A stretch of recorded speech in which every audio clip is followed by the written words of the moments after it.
we'll see how long this lasts. Right now, I'm just trying to figure this out. If any of you guys are there and seeing this, just bear with me here. I'm just kind of trying to figure out how to live stream here. Just bear with me here. All right. So you always start with a ball. Why do you always start with a ball?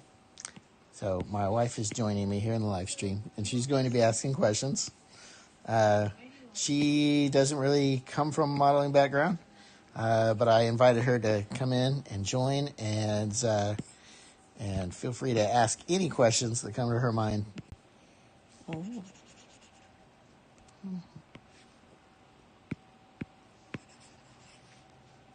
Yeah, what's his name?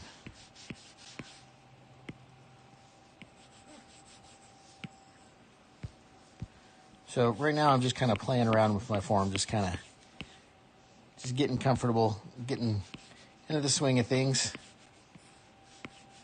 Toothless. Toothless was his name. Toothless, yes. I just got that pulled up. So I'm probably going to do the main form of Toothless. I'll go ahead and name this.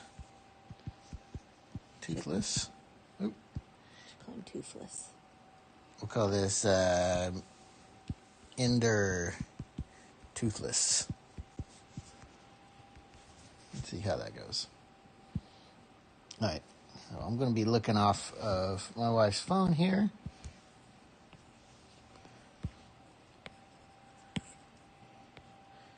Figure that would be better than Google searching it here on the iPad, because you never know what's going to turn up in a Google search. Probably rather not have it committed to YouTube.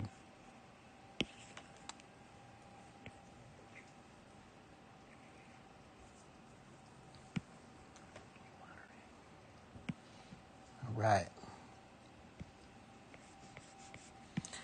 So just kind of working in the basic shape.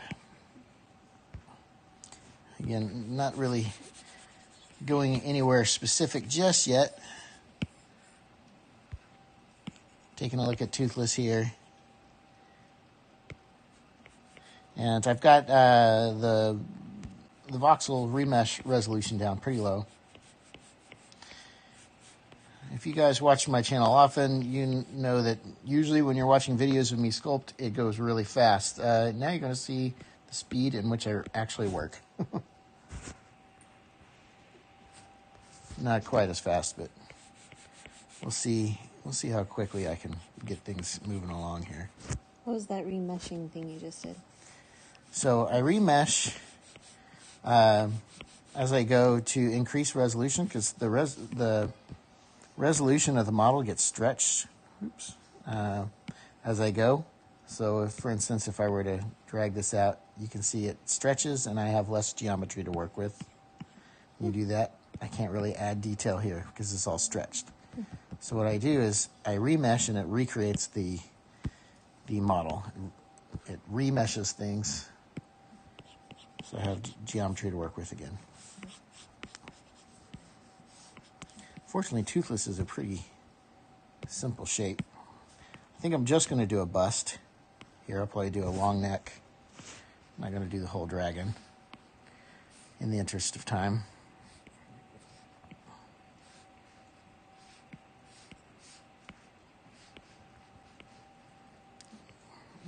Probably could have done this just as well with the tube tool, but that's all right. Nothing wrong with just kind of pushing and pulling things like clay till you get them the way you want it.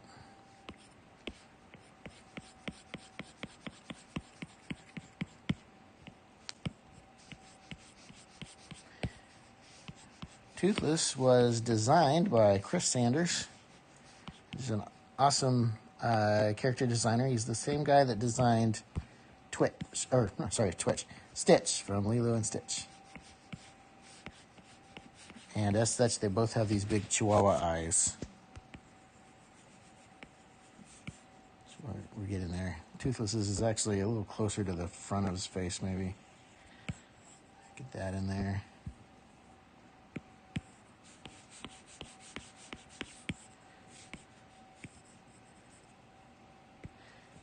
So you see I use the clay build-up tool a lot to block in forms, and the move tool until I get things really worked out.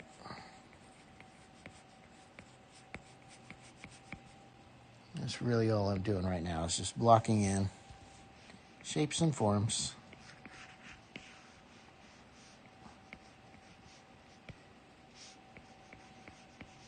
My son is moderating the chat, so if you do have any questions or whatever, feel free to put them in the chat, and I'll have him let me know, and we can answer those questions for you.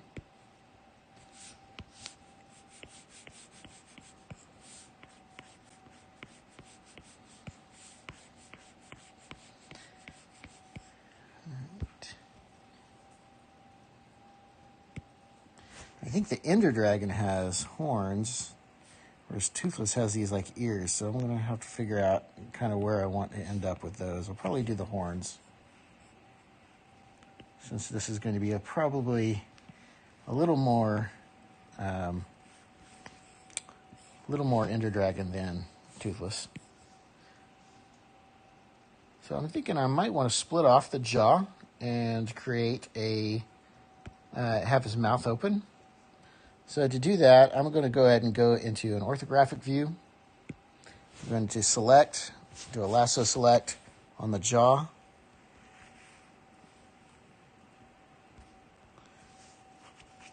And then I will split the jaw off here. And then I can take my jaw mesh, which I believe is, it should be this guy here. And then we'll switch to my transform gizmo, rotate that jaw open, and move that just like that. And you can see just how easy we were able to open his mouth up. So it wasn't very hard. If I wanted to, I could go in with my clay buildup tool and okay. And I can use the clay, and I can start carving away at the inside of his mouth a little bit. Voxel remesh it, and then I will go ahead and merge these back together. Do a voxel remesh, smooth stuff out. And again, I'm just in block out stage, so I can keep my resolution down. Try to get some background music going for you guys.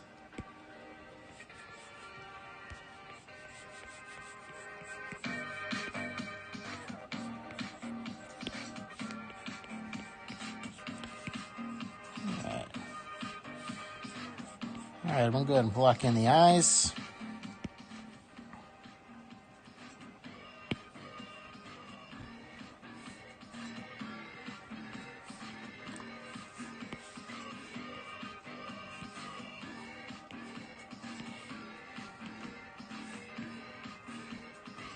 Show me Toothless again. Is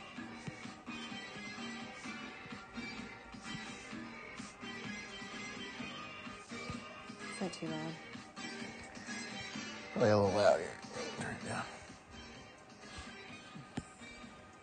All right, it's looking good.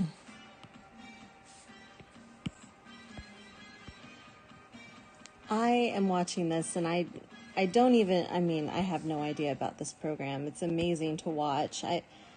I just watch you drawing this, like, you know where to put your pencil, you know how much buildup you need. You just seem to really have a touch for and a feel for this thing, like it was in front of you in person.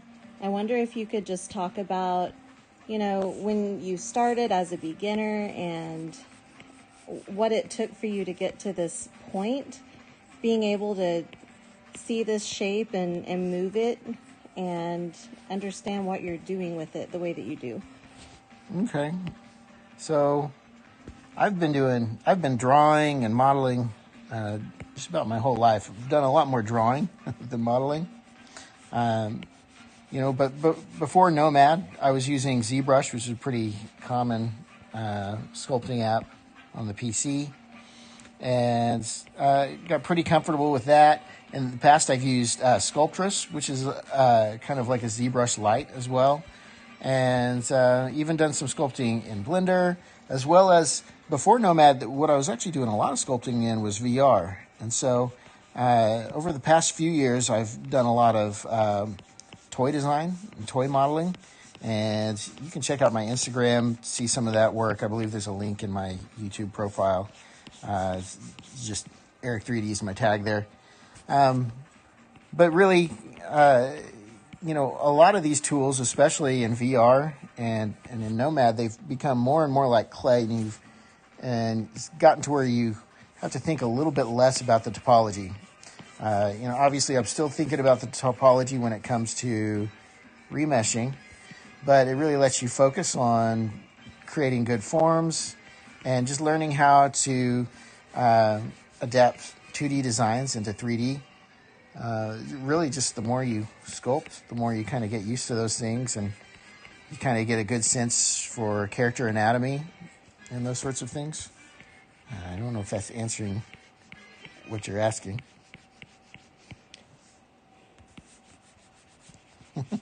Yeah, I think it is. I know that you sculpted on VR a lot, and that was amazing to watch too. I just, you know, as somebody who, if I could do art, and I was at a beginner level watching you do this, you know, trying to learn what all the different buttons do and things like that. I think for me it would feel just a little bit overwhelming, being like, okay, but you know, how do I get a feel for just creating the art? Mm-hmm. Oh, I mean, I suppose it's really just a matter of doing it a lot. You know, I always tell people, like, the best way to get better at drawing is to just do it every day. And, you know, it's something even I don't get to do every day. And I've known people that are a lot more disciplined in doing that stuff, and they very quickly gain some really incredible skill sets. So really, it's just a matter of just kind of sitting down. Sometimes people have a hard time figuring out what to sculpt. So you kind of want to keep it fun. You want to sculpt stuff that you like to do, stuff that interests you, and just something that's going to keep you going back and wanting to do it more and more. You know, it's a little like exercising in the fact that you need to set aside time and kind of carve out time in your schedule, or else you'll always have excuses, never get around to it. So it is a commitment, but I think it's pretty rewarding. All right. We're going to increase the resolution just by subdividing the eyes. Then I'm just going to create a mask and draw in his pupils. One thing I realize I'm doing here, that this is a pretty common mistake people make when they use ZBrush. ZBrush by default has the camera in orthographic view. I turned orthographic view on to carve out the jaw, but it's not a natural way of looking at a model. The better way to look at a model is in perspective. So if your model's ever looking funny or looking funny to other people, make sure you have perspective turned on so it looks more proper. It's looking a lot more snake or gecko-like than toothless right now. But, you know, it's okay. You know, things don't always look exactly like what you're setting out to do the minute you get going. So, you know, at this stage, everything's really pliable. So it's just a matter of kind of finding those forms you like, moving those around. Toothless has a much more blunt nose, so I probably need to kind of pull this stuff in. And he has a much longer face. So I'm just using the move tool right now to kind of get those in. And I think his neck is actually a lot further back on his body. So I was getting a little carried away here, just doing muscles and stuff in the neck. And really, I kind of jumping the gun of getting the overall shape and silhouette really worked out first. But that's fine. Sometimes it's just a matter of doing those things to kind of find your way. think he's got kind of a wider, there we go. And he's looking very snake-like right now. He doesn't look very friendly just yet.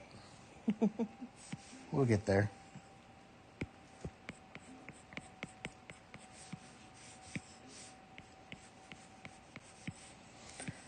If this live stream format works out well, then I'll try to do it a little bit more often. It's a lot easier to get content out when you're doing it live, so it can just be a little pressure-inducing, but, you know, sometimes that's for the best.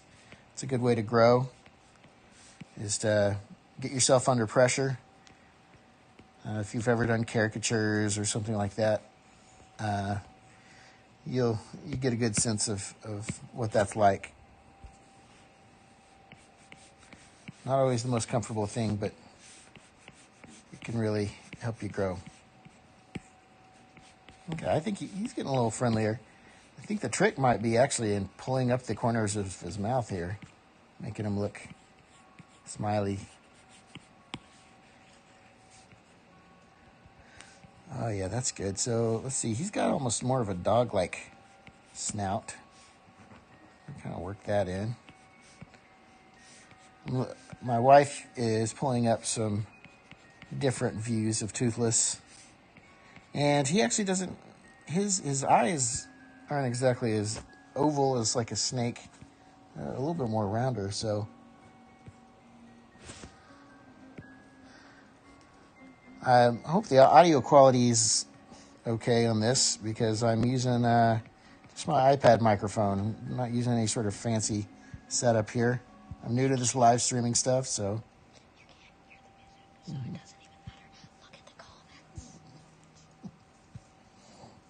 All right. Oops, that was voxel remeshing the wrong thing. We're going to do voxel remesh the head. Okay.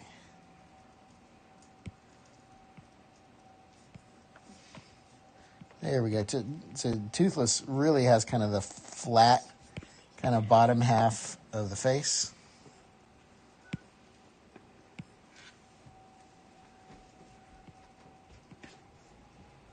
Get going.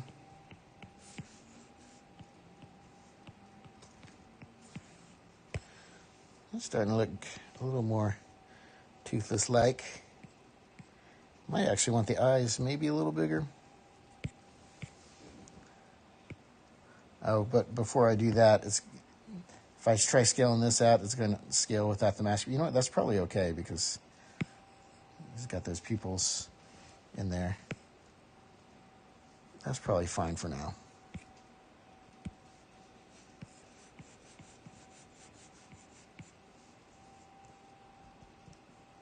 So the Ender Dragon seems really scary looking, very tough looking. Right. And Toothless is A really happy, friendly dragon. So I'm wondering how you're going to pull this mix off. Mm-hmm. Yeah, I mean, I think design-wise, he'll look more like Toothless. So he'll be this happy kind of Chihuahua dragon, and but we'll color him like the Ender Dragon. So, and we'll probably give him horns like the Ender Dragon. So I can probably go ahead and work in those horns. That's awesome. Let's see, Toothless has a little interesting ridge on his head. And this isn't going to be final geo. This is still just me blocking, just making sure I'm happy with the way things are looking. Let's see, let's go ahead and take a look at the Ender Dragon. Can you show me the Ender Dragon real quick? Yeah. And I'll start working on his horns. Let's see.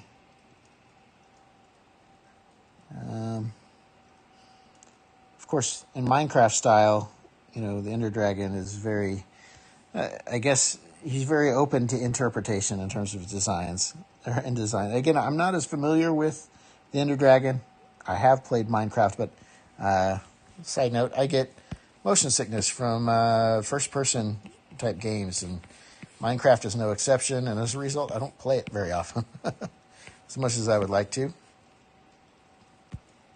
Actually, worked at a gaming studio in college as an intern, and they did first-person shooter games. And every day I would leave, I would leave the office sick. Here, can you show me what the actual Ender Dragon looks like instead of an interpretation? Let's see. So he's going to be the pixelated. Yeah, he's like one of these guys. He should be really blocky looking, like that, if you can find some images. Again, he seems pretty open to interpretation, so we'll add some horns here with the tube tool. We'll just do something like that. Switch a radius. And so it looks like he's got two kind of gray looking horns on each side, and then he has some bumps on his head. He has some pretty pronounced nostrils, so we're going to see kind of what we want to do about that. Again, the great thing about this is it seems like, as far as the Ender Dragon design goes, he's pretty open to interpretation. There's a lot of different ways people are interpreting him. So David says that he just downloaded Nomad and he's new to 3D modeling, and he would like to know if you have a basic tutorial to introduce people to Nomad. Yeah, so if you're just getting started in Nomad, you can check out my tutorials. I don't have anything that's terribly like beginner from the start. Usually what I recommend people do is go check out Glenn Southern at Southern GFX. His tutorials are absolutely fantastic, and he's got some that go through more basic stuff. Once you get into that, you can check out my hands tutorial and my sword tutorial, as those go a little bit more step by step. But in general, my tutorials are a little bit more about workflow and just kind of how I think about things and approach things, and a little less step by step. Now, obviously, a live stream's a good chance. If you want to ask questions on how I'm doing anything specific, feel free to do that. But really, just with any 3D app, one of the best things you can do is just kind of get in and just start hitting buttons and seeing what things do. And you can learn a lot that way. So here I've mirrored these. So that's going to look a little bit more Ender Dragon-y. Also, right now I'm using a pink skin matte cap. It's possible maybe a gray will kind of help me out. Pretty quickly here, I'll get into the PBR shaders and start working through that. All right, he's looking pretty good. We'll add in some more ridges on kind of the center of his head, make him a little more Ender Dragon-y later. I do want to go in and give him some more pronounced nostrils here, because the Ender Dragon definitely has some very pronounced nostrils. Now, that does take him a little out of the Toothless vein, because Toothless has a very specific snout. But we'll see if we can kind of end up back there. In general, it looks like I'm getting pretty close on blocking. I might want to stretch his neck just a little bit more, because I would like to eventually maybe do a screen grab or a screenshot where his neck just kind of goes out of frame. I'm not going to worry again about sculpting his whole body, because that would just take too long for a simple live session. You can see I've gotten pretty quickly got in the main forms of his face. It really doesn't matter too much what it looks like here underneath. I'm just kind of trying to clean it up. Try to give it a little bit better of a bust silhouette by rounding things out.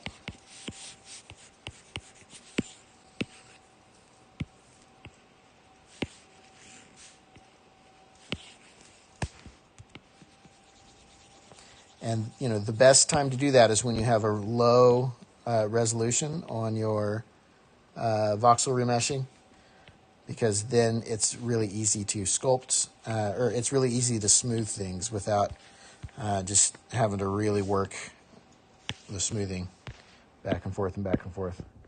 You see his eyeballs are actually protruding through his mouth there. just with the clay build-up tool.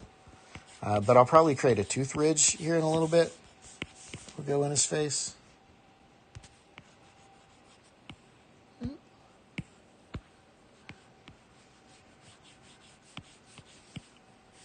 We'll want to get a good tongue in there.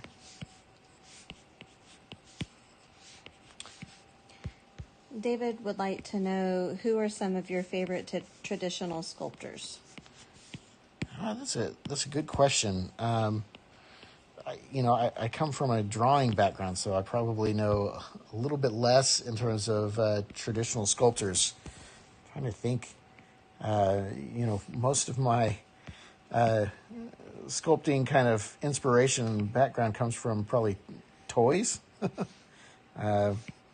There's a guy, I'm trying to remember, I follow him on Instagram who designed a lot of toys from the 90s when I grew up. And I would say he's a big inspiration, but he's just an inspiration in the sense that he made a lot of the toys that I played with. And certainly, toys, action figures are, any person's kind of first introduction to sculpture. But outside of that, I probably have more influences from a 2D standpoint than I do 3D. I definitely have plenty of sculptors I love. I would definitely cite Pablo DeBarro, who I'm a big fan of. Pablo is like the reason sculpting in Blender is as good as it is. He created a lot of the tools, and he's also an incredibly talented digital sculptor. All right, so I'm starting to hit my limit in terms of what sort of detail I can sculpt in him. It's probably a good time to increase the resolution of my mesh. I'm going to do that here in just a second. I'm going to go ahead and build up. I like to always build up a little bit of a bulk around the base of a horn. I'm just doing that real quick. All right, so I will go ahead and increase the voxel resolution. We were at 190. We'll step it up maybe about 250. Hit remesh. And here I can go in and smooth. That's good. I'm not going to get crazy detail, but at some point it might be worth just simply subdividing. So it's possible I could just use this and subdivide from here on out to get more detail. Subdividing is really just if you want to start working in finer detail as opposed to kind of overall blocked geometry.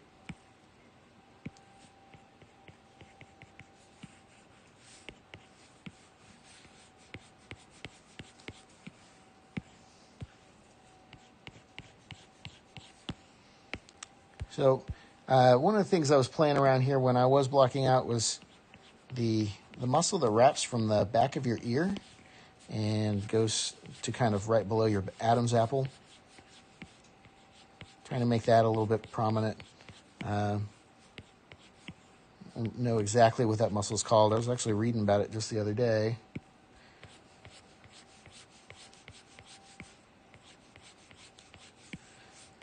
Have you ever heard of the book, The Art of Ray Harryhausen? Oh, yes. David says that he just picked it up. Yep. So I love Harryhausen. I actually I participated in Inktober a couple years ago, and I did one of my Inktober pieces was dedicated to him, the skeletons from, what was that, Jason and the Argonauts. I actually watched Jason and the Argonauts for the first time just the other day. It was on TV. Harryhausen's the man. So I suppose when it comes to digital sculpting, influences, definitely influenced by Harryhausen, just like everybody is in the movie industry, as well as, Leica. The stuff that Leica does these days is just absolutely incredible.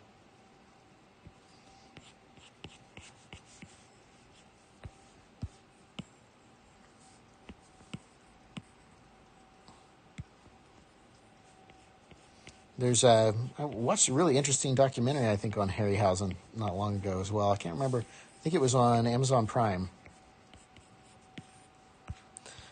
So my day job is in animation, and And as such, yeah, I have a very deep appreciation for Harryhausen. So not just as a sculptor, but for how he made things move.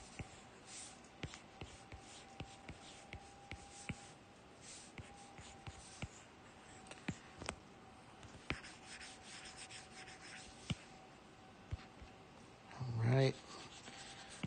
So again, from here, I still could probably stand to voxel remesh at a higher resolution, or we could try subdividing. But I think before I subdivide, I might go ahead and take this up to 300. A lot of people often ask, I'm on an iPad from, I got it at the beginning of this year, or actually, sorry, I think I got it at the very, very end of last year, so I'm not sure which edition of iPad it's on. It's not the M1, but it's the version before that, an iPad Pro 12.9 inch. I know the other iPads, regular iPads, will work in Nomad, and honestly, I've never pushed Nomad enough to the limit to really know where my boundaries are. Maybe we'll get there tonight. Who knows? But so I would think you're going to be okay with just about any iPad getting at least some form of sculpting done. So there's certainly no reason to ignore Nomad just because you're afraid your iPad can't handle it. I would say try it out. It's worth it. Along those lines, Adventure14 says that he's a Blender artist and he can't wait to get his iPad and give Nomad a go. Yes. So I am a big Blender fan. I used Maya for about almost 20, almost, I guess at this point I've been using it for over 20 years, but really I kind of stopped using it so much in the last 3 or 4 years in favor of Blender.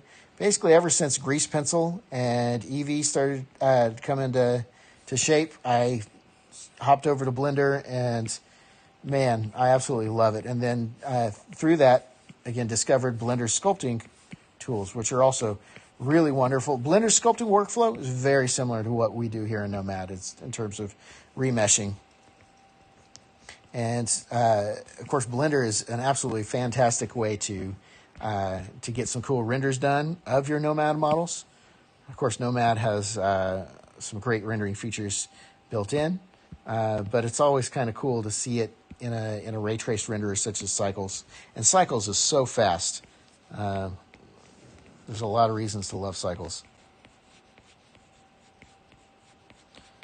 All right, so from here, I think I can subdivide and start working in some more scale details, which is something I haven't really messed with in any of my tutorials before. Some high-res details. So I'm anxious to get to that, but before I do, I think I want to go ahead and work in a tongue and get some of my main shading going. So I'm going to get to that detail here pretty soon, but for now, let's go ahead and get the tongue and stuff in. So I'm going to, for the tongue, my wife's showing me a toothless tongue. It's like a forked tongue, which is pretty cool. Yeah. So maybe we'll do that with the tube tool. I was going to use just a box and subdivide it, but, it might be fun to do this as a curve and mirror it. Turn on the mirror feature. Hang on. Let's try this again. Mirror it, and then spin around here. Make it kind of thick at the back, and we'll switch our radius so we can make it thin at the front. And you'll see I have it mirrored right now. It's kind of not terribly easy to see, but because it's really faint there, so I don't know exactly how it looks on the live stream, but you got that other half in there. And I think that's good. I'll go ahead and validate it. Now you can see that, and from here we'll just do a voxel remesh to merge it together and then smooth it out. We don't need a lot of detail on that tongue, so that's why I went for a low voxel remesh resolution. And there we go. That's probably about as far as we need to go with the tongue. I might kind of push it into the head a little bit more. That looks good. And now we need to get the mouth ridge. So the mouth ridge probably also worth doing with the tube tool. The tube tool is really powerful when you get comfortable with it. So here we'll go around the ridge of his mouth, turn mirroring on, and that tube tool kind of snaps to the surface. So now it's just a matter of just kind of pushing and pulling things. So we're basically looking for his gum line. He doesn't necessarily, he's toothless, right? So he doesn't really have teeth. He just has gums. Yeah. Which I think is fitting for our Ender Dragon, since the Ender Dragon technically doesn't have teeth either.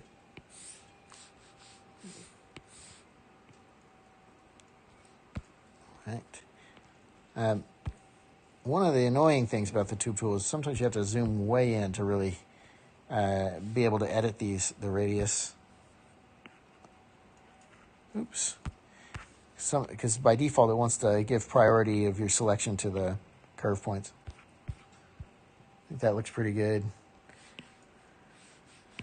So we'll go ahead and validate that, and you can see it was mirrored, and from here we can voxel remesh it into place, so that's going to be good.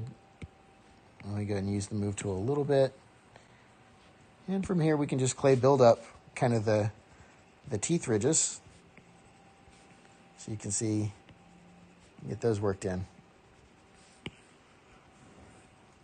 And we'll voxel remesh again and then just smooth that out.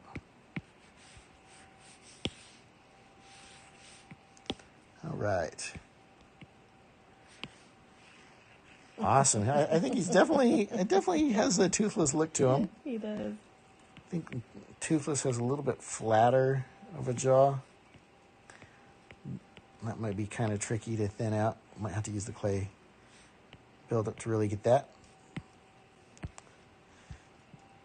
And I think at some point we're going to, maybe even before I do the scale detail, we'll want to break symmetry on him.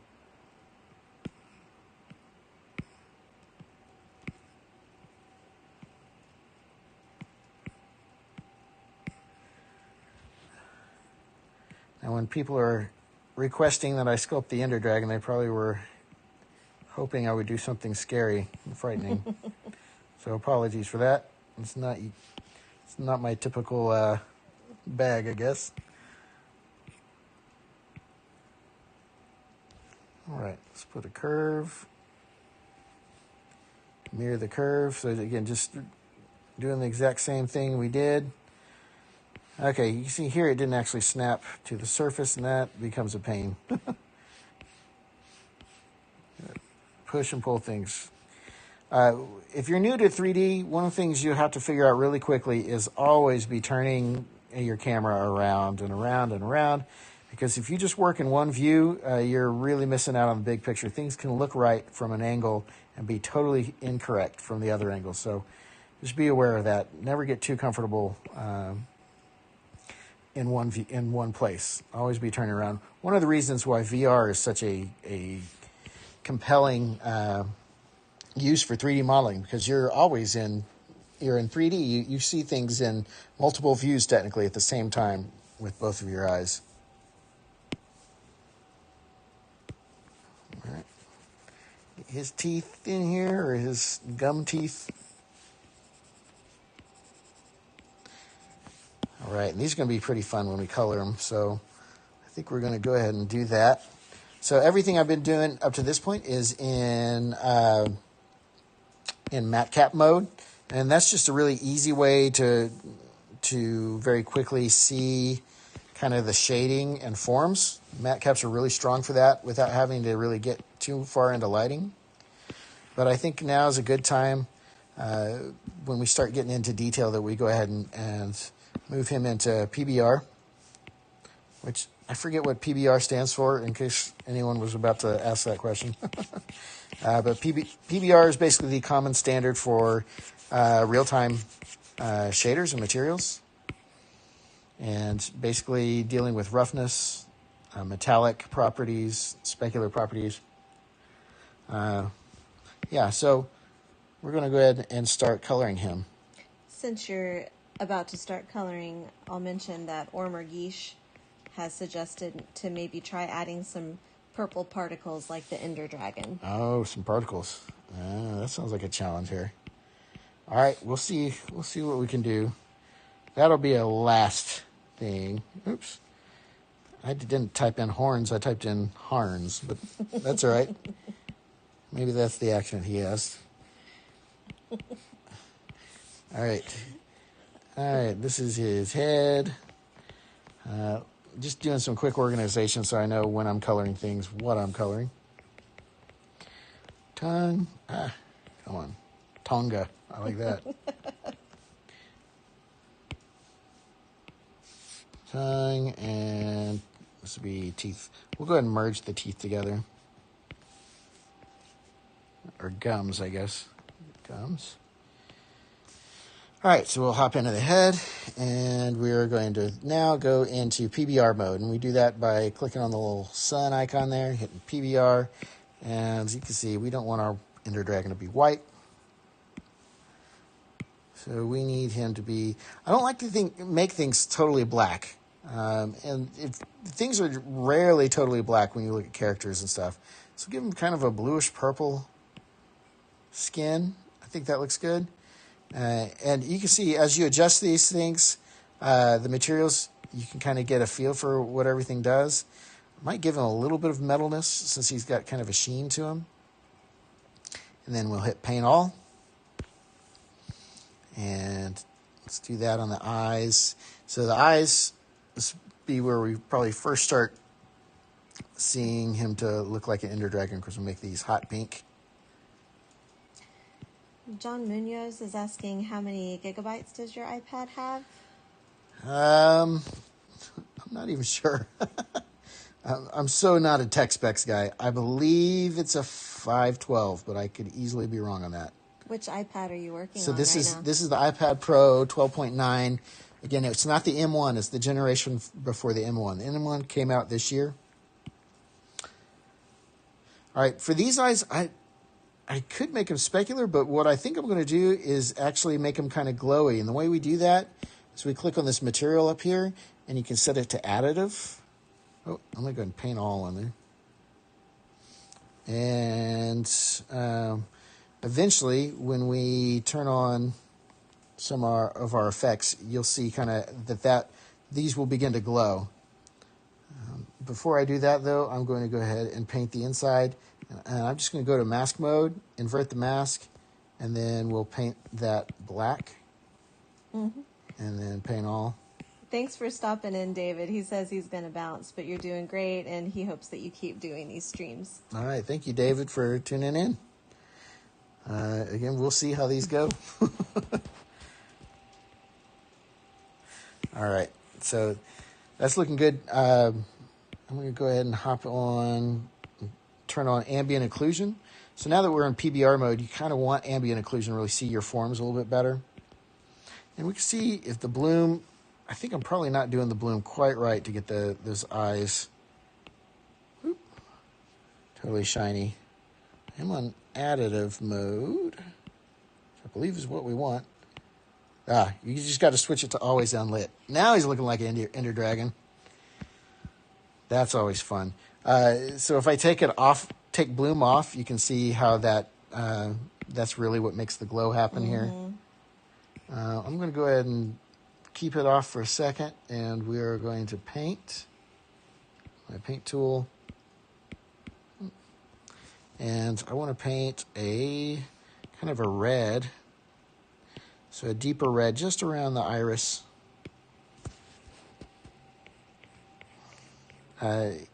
If you're not familiar, Nomad's paint is only as good as your resolution. So you can see it's kind of blocky here.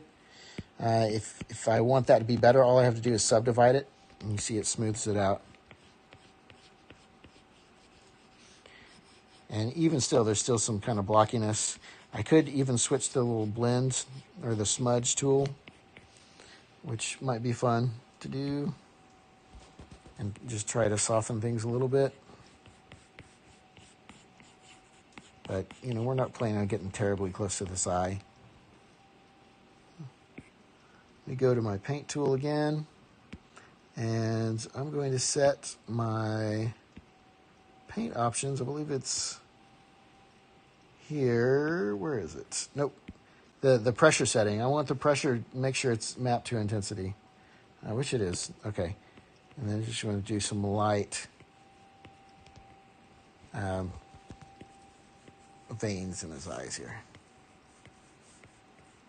We'll see if I end up liking that. It might look too scary for Ender Dragon once we turn that bloom back on. That's a bit much, but that's okay. Now I can just smudge it so I can kind of get it just a little bit there. Get kind of a fun effect. That's not as bad. Cool. All right, so Ender Drag has got like basically a glowy tongue as well.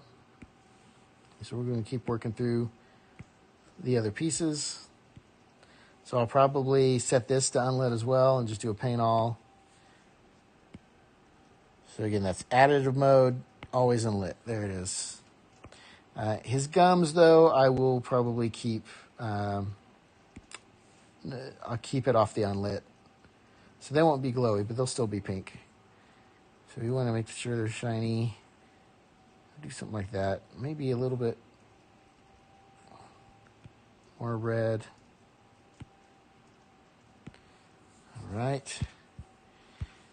And let's get his horns here.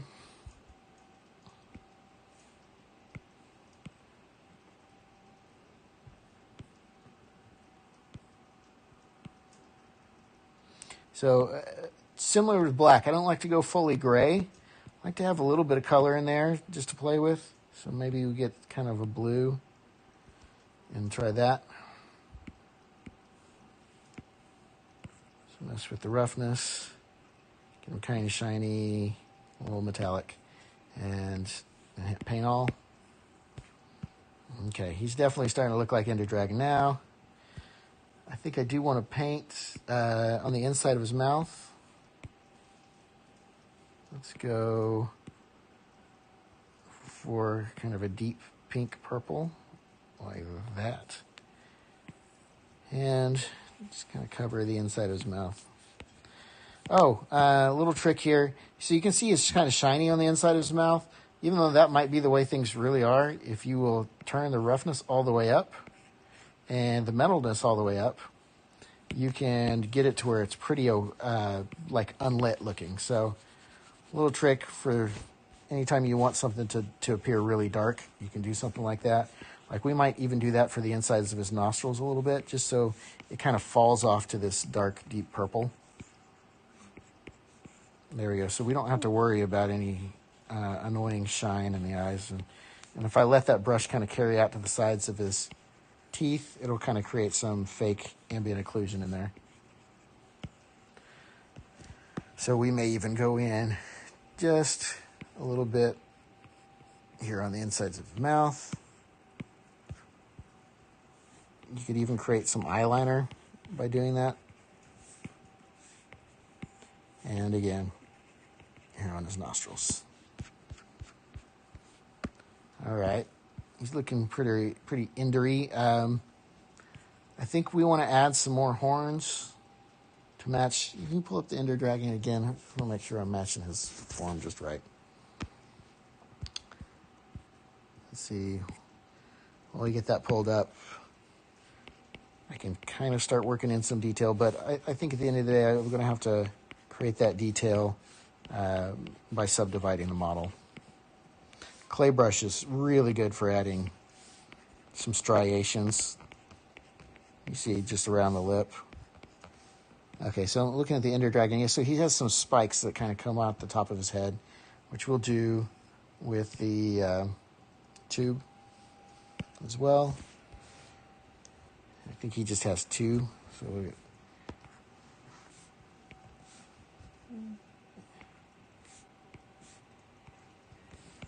do that. This is one of those deals where we may want to turn orthographic mode back on to really get it centered. Because you see, I've already kind of screwed up here by having it off to the side. This is okay. We can have some natural asymmetry in there. something like that.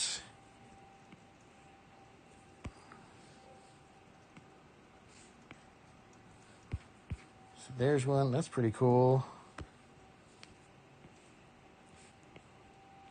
All right. I like that. We're going to take that and move it around. One thing we could do is we could turn on mirroring and then try and mirror it into each other.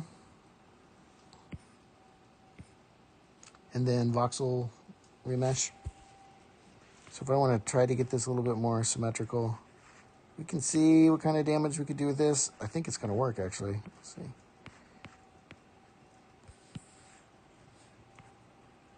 My move tool, and then from here, we'll voxel remesh it. There we go. Smooth it out. Voxel remesh, smooth. Just kind of rinse, repeat to where that nub looks nice. Or the tip of his horn. Looks nice and symmetrical. Yeah.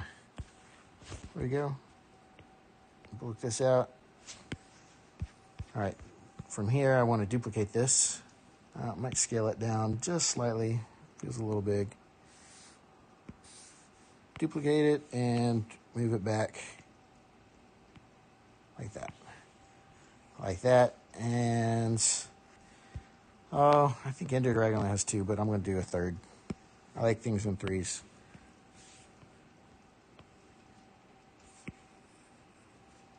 That looks cool. You might have a 3rd. So you have a 3rd? It's hard to tell from that shot. Well, I guess he kind of has them going all down his back. So yeah, maybe, yeah. So I guess technically we should keep going. Maybe that's what I need to do. So forget 3s. We're going to keep going down here. So just keep duplicating it. And I'll probably merge these all together so I can manipulate them all together rather than individually, just for expedience sake.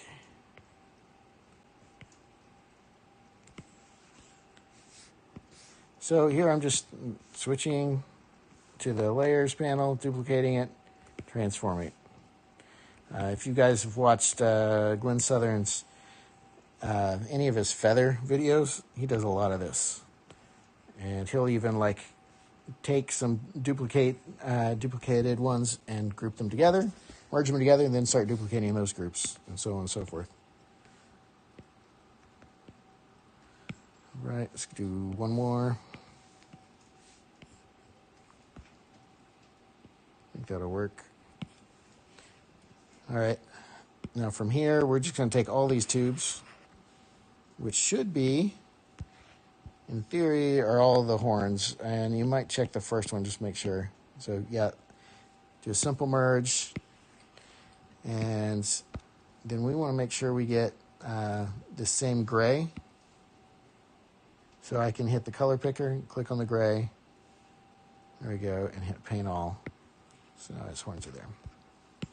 Okay. All right, so now we get to the fun part where we really start detailing this head. So we're going to do that.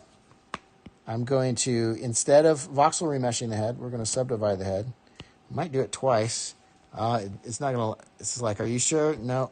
All right, we'll do it once and see what we can get away with. Again, I haven't really pushed things to the limit here on this iPad. I'm kind of the mindset that if you don't need to, don't worry about it. So you can see here in the clay brush, it's easier to just kind of add some kind of spots that work as scales. So that's one way we could do it. Another way we could do it is with brush alphas. I don't know that I have any brush alphas though. Oh, no, I do. I have a brush alpha that kind of works that way. So I shouldn't be using the mask tool. Hang on. All right, so I can set my brush alpha to this kind of scaly thing. Crank this up, and we'll see what that does. looks like I have to get my brush pretty big to kind of see this effect. You see how this kind of makes that scaly effect. Pull the intensity way up. That should really help it. There we go. Now you can really see it. That's a bit much. I'm going to pull this down. All right, and I really just need to hit once. Just kind of tap around. And you see how it makes that rocky kind of scaly skin. So, I could go in and build better brush alphas, but I think this will be fine.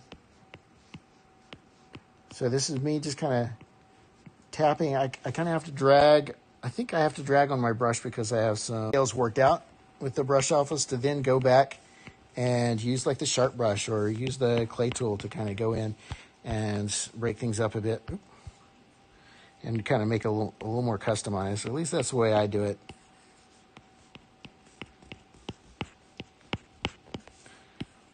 So you can see really quickly we can get the scaly look that we want. And whatever we don't get, we'll go back in with a clay brush.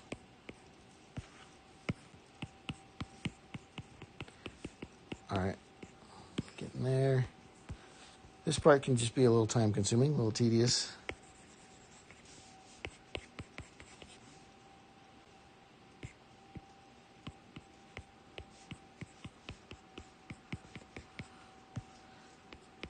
I haven't really done much with brush alphas in my sculpts typically. Normally I'm working on less kind of heavily detailed sculpts, and I'm working on more cartoons that have more smooth areas. But Nomad is perfectly capable. It might be interesting to go in and go ahead and try pulling up the subdivision on this. Or maybe instead of pulling up subdivision, So now we'll hop into the sharp brush. And we'll go through and just kind of work in. I'm going to turn symmetry back on. Work in just some kind of more specific detail.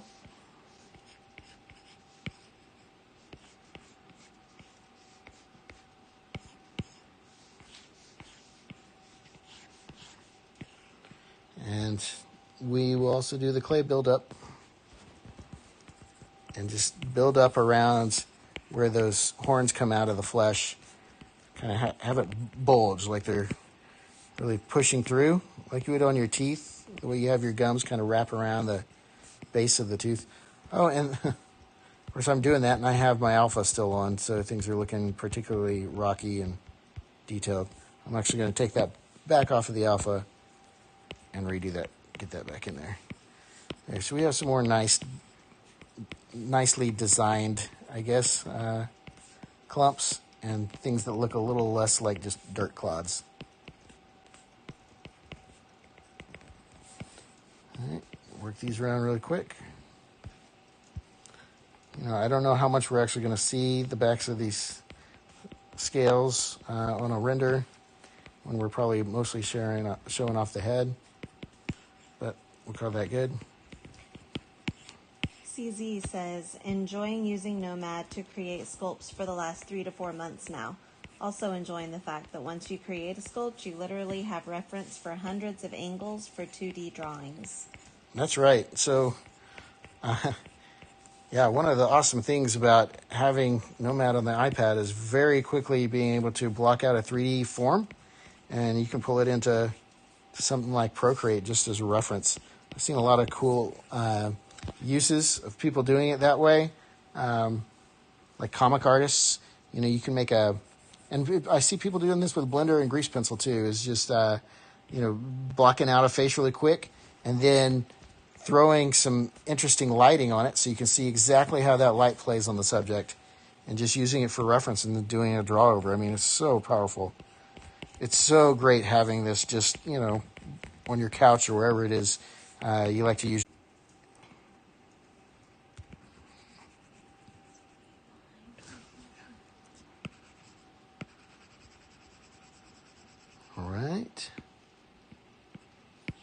All right, and then the other thing we do is the sharp brush. Just make some interesting cuts.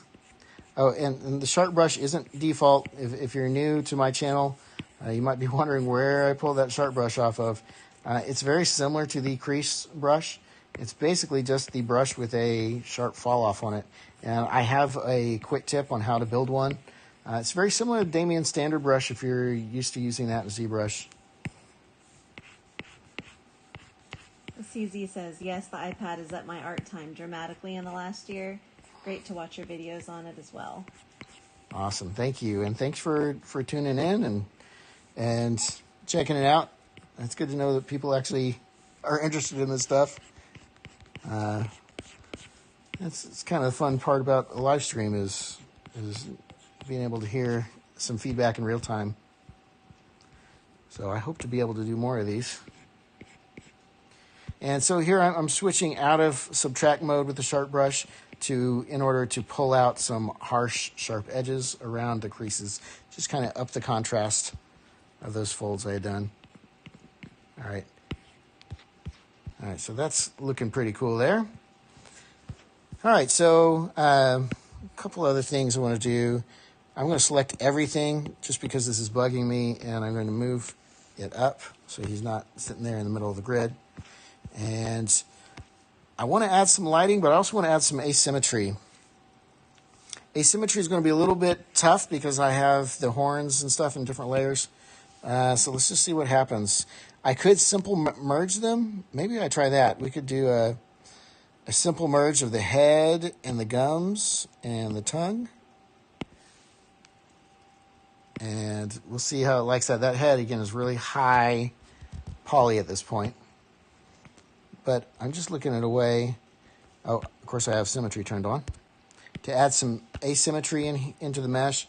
One thing I'm going to have to do is make sure, I guess the move doesn't have I thought it had a setting to where you could move multiple meshes at a time. Let me make sure. Okay. All right, looks like I'm going to have to kind of click on both of these options. So again, just trying to give him some character. If you see the toothless stuff, he's got a lot of this type of a character. Getting him smiling. Might have to end up kind of trimming off the eyeball so we don't have it protruding as much. So we do like that. So the asymmetry, especially on a character like this, is a lot of fun. Let's go in here and give him a little bit more of a brow that's going down. So this is just the move tool. That might be a bit much. There we go. Kind of widen his nostril.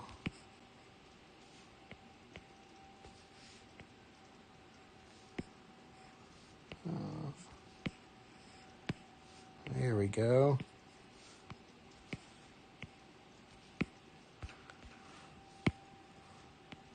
And same with the neck. The neck's a little too perfect, so let's kind of pull it to the side here.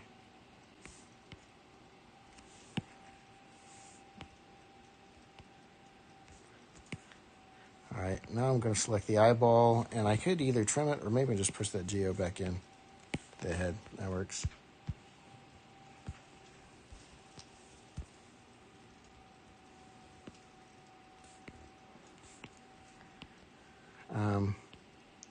I could environment. We'll go to a black or even a deep purple. Let's just go to black. All right. Let's add a light. And we could try seeing what he looks like kind of underlit. Maybe from one angle. Let's make this a spotlight. And make this a purpley spotlight. Crank the intensity on that. Pull it away from his head a little bit, and we're going to have to make the angle a little bit bigger. That looks good. Pull the angle up so it covers more of his head.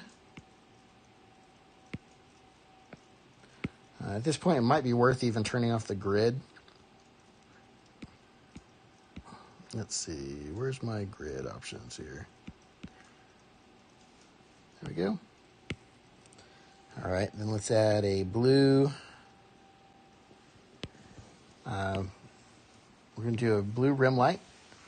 So for those, get it behind here, and you want it really, really intense. Also going to be a spotlight.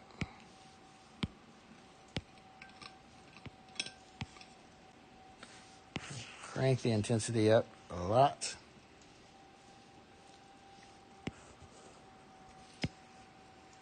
All right, so you can see we're kind of losing a lot of his detail, but don't worry, we'll bring it back in with a fill light.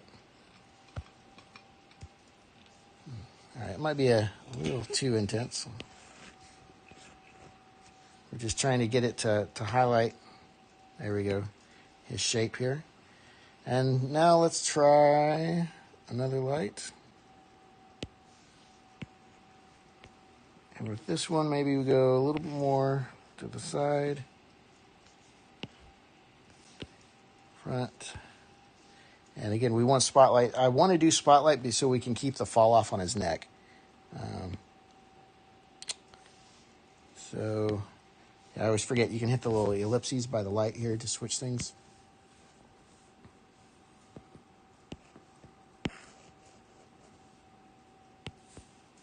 Let's see. The Ender Dragon's usually in what? He's like in the nether or whatever. But I don't know. I don't know if having him being like orange really makes sense. Maybe we can go more red, or green's kind of cool. There we go. We just make sure we get the detail that we want to see lit up here.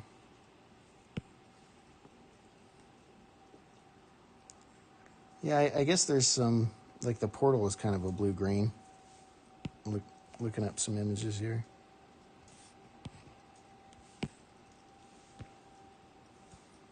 All right, it's starting to look good. Let's turn on some depth of field. That's always fun, so we can isolate the focus. Turn our near blur down and our far blur just a little bit. All right, I think I need to turn my unlit back on my tongue. Or maybe we add a light in his mouth. That might be interesting to try. Pull up the strength and mess with his ambient occlusion a little bit. Just trying some different things. Sometimes it's just a matter of just getting in and messing with some dials until you like what you see. Not a specific science to it sometimes.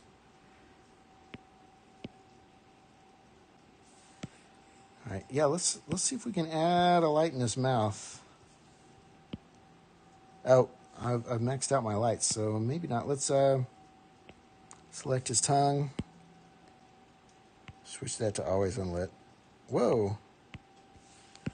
And no clue why it did that on the tongue. Maybe that's not what we want.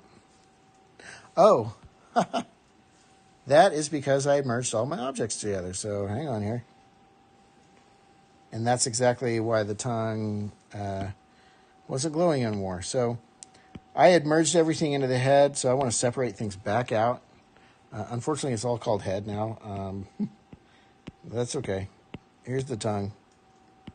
Switch this to always unlit. There we go. Now, as far as doing particles, some Ender particles, as was suggested, we can do that really quick in order to finish this up. So the way we're going to do that is we're just going to add a cube. Scale that cube way down.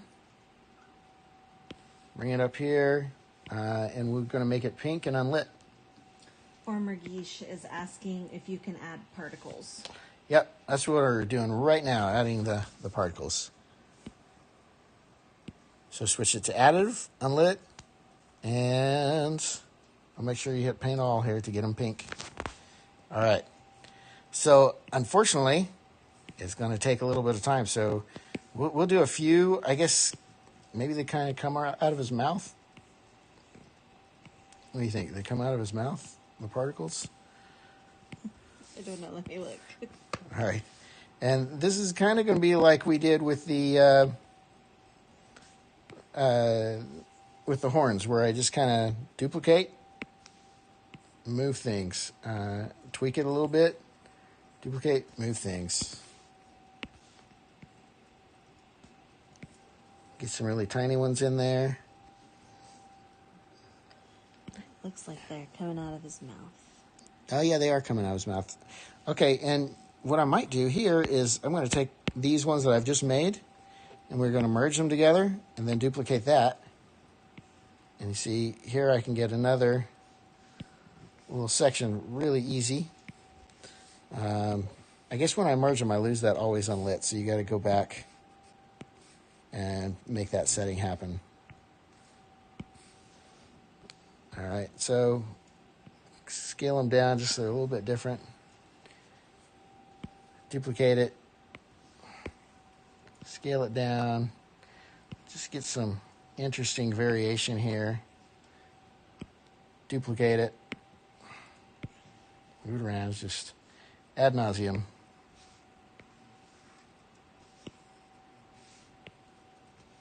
So there we go. So now he's got the particles coming out of his mouth. It's kind of fun. All right. So from here, I mean, if there's anything else I would do, it would probably be just to take the painting a little bit further. I'm not going to spend too much time on that, but I could go in and add some kind of lighter areas and just take it off of the roughness and the metalness. Switch to our paint tool and just kind of paint those in. You can see how it kind of brightens that up. And we could do the same if we wanted to darken it too. We'd go to like a blue and kind of paint some shadow. Just kind of under the chin, just to go through and accentuate stuff with paint. And that could be done pretty quick. It might be worth, I don't even know if this will show up, but we could try to add some kind of rosiness to his cheeks. And you can see how it kind of previews the way it looks.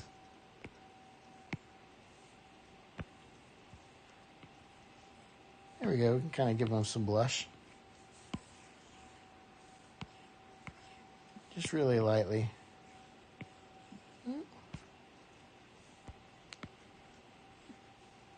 It's not really seeing it that much over here. Oh, and it looks like I was painting the roughness earlier. We might want to actually dull this back out and turn off the metalness and just paint these areas where I made it shiny. Made it a little too shiny in places. So, same with the horn. Paint a little bit darker color.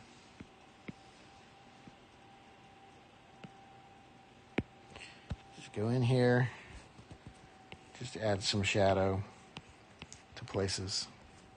We can turn on symmetry, I think, on the horns. We're okay there.